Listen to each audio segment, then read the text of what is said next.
आप देख रहे हैं SKK न्यूज। नोएडा के सेक्टर 110 स्थित सामुदायिक केंद्र में एक्टू गौतम बुद्ध नगर के 5वें जिला सम्मेलन का आयोजन हुआ, जिसमें centre of Indian trade unions की ओर से जिला सचिव गंगेश्वर दत्त शर्मा ने भाग लेकर अपने विचार रखे।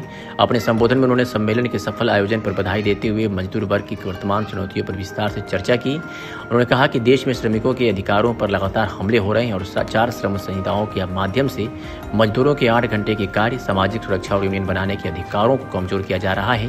उन्होंने निजीकरण और ठेकेदारी प्रथा को रोजगार के लिए बड़ा खतरा बताते हुए कहा कि अस्थायी नौकरी आज एक सपना बनती जा रही है। उन्होंने सम्मेलन के नारे गुलामी के 4 लेबर कोड रद्द हो का समर्थन करते हुए न्यूनतम वेतन 26,000 करने का, मानदेय कर्मियों के स्थायी करने, श्रम विभाग में भ्रष्टाचार खत्म करने और महिलाओं के खिलाफ अत्याचार रोकने की मांग का समर्थन किया। गंगेश्वर दत्त शर्मा ने कहा कि संगठनों के बीच वैचारिक मतभेद हो सकते हैं, लेकिन मजदूर वर्ग का असली संघर्ष एक है। उन्होंने मजदूरी एकता और संयुक्त संघर्ष पर जोर देते हुए भरोसा दिलाया कि गौतम बुद्ध नगर के औद्योगिक क्षेत्रों में मजदूरों के अधिकारों के लिए सीटू और एक्टू मिलकर संघर्ष करते रहेंगे। पवन जैदी जी, सम्मेलन में उपस्थित सभी क्रांतिकारी भाइयों बहनों और साथियों, सभी को लाल सलाम।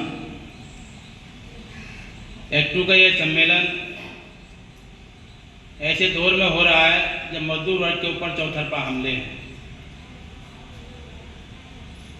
केंद्र की मोदी सरकार 4 श्रम संहिताओं के जरिए मजदूरों को दोबारा से गुलाम बनाने की तैयारी कर रही है। 1 अप्रैल से इन श्रम संहिताओं को लागू करने की घोषणा सरकार द्वारा की जा चुकी है, जिसके विरोध में अभी आप तमाम साथियों ने पिछले महीने एक बड़ी हड़ताल की है और कामयाब हड़ताल की है, जिसमें सरकार कहती है कि कम से कम 30 करोड़ लोग उस हड़ताल में शामिल हुए। लेकिन इसके बावजूद भी इतने जबरदस्त विरोध को सरकार सुनने को तैयार नहीं है, फिर उनके साथ विचार विमर्श करने को तैयार नहीं है। इन श्रम संहिताओं के जरिए परमानेंसी बिल्कुल पूरी तरह से खत्म हो जाएगी। मालिकों को, मजदूरों को खून चूसने का पूरा लाइसेंस मिल जाएगा, क्योंकि लंबा हो जाएगा अगर हम तमाम कानूनों के बीच में आपके रखें कि क्या क्या उनसे हमारे सामने दिक्कतें आएंगी। यूनियन बनाने का जो अधिकार है वो पूरी तरह खत्म होने जा रहा है, हड़ताल करने का अधिकार है वो पूरी तरह खत्म होने जा रहा है। हड़ताल करेंगे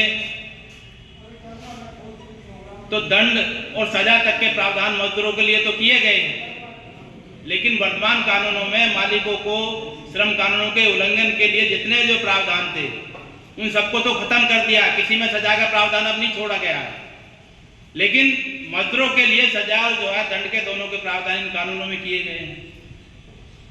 हड़ताल करने के लिए आपको जो है 60 दिन पहले जो है, अभी 15 दिन पहले आप नोटिस देते हैं, अभी 60 दिन पहले देना होगा। 60 दिन के अंदर मालिक क्या क्या कर्म करेगा ये आप अंदाजा लगा लीजिए। हड़ताल की स्थिति क्या रह जाएगी 60 दिन बाद। और खुदा ने खास्ता हम अपनी एकता को बनाए रखे और अडिग भी रहे तो लेबर डिपार्टमेंट से वो अनुरोध करेगा, लेबर डिपार्टमेंट आपकी एक IR की डेट लगा देगा और कहेंगे अब कंसलेशन वार्ता जारी हो गई, अब आप हड़ताल नहीं कर सकते, और अगर करोगे तो आपके खिलाफ दंडात्मक कार्रवाई और सजा और मुकदमे सब कुछ हो सकता है। तो ये परिस्थितियां हमारे सामने हैं। वेतन क्या है? आप उत्तर प्रदेश में बैठे हैं, यहाँ दिल्ली की जड़ में बैठे हुए हैं।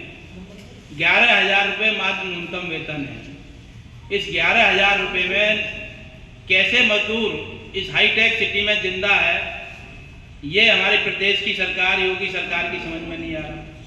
2014 से वेज रिवीजन नहीं हुआ,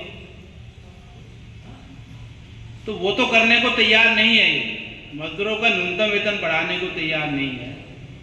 दिल्ली के अंदर जो 19,000 से ऊपर न्यूनतम वेतन हो गया, केरल के अंदर न्यूनतम वेतन 26,000 रुपये है, लेकिन यहाँ उत्तर प्रदेश के अंदर जो 11,000 रुपये मिलेगा। दिल्ली जो पार करो, नोएडा में घुसो तो 11,000 रुपये, और वो 11,000 भी नहीं मिल रहा है।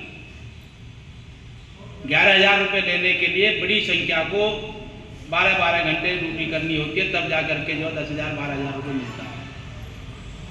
अभी तो श्रम कानूनों को लागू कराने की मशीनरी थी, तब ये हालात है। अब तो श्रम विभाग खत्म हो जाएगा। नए लेबर कोड में श्रम विभाग की कोई अहमियत नहीं है। लेबर इंस्पेक्टर एक सलाहकार की भूमिका में होगा। उसे ना कोई जांच करने का, इंस्पेक्शन करने का कोई अधिकार नहीं रहेगा।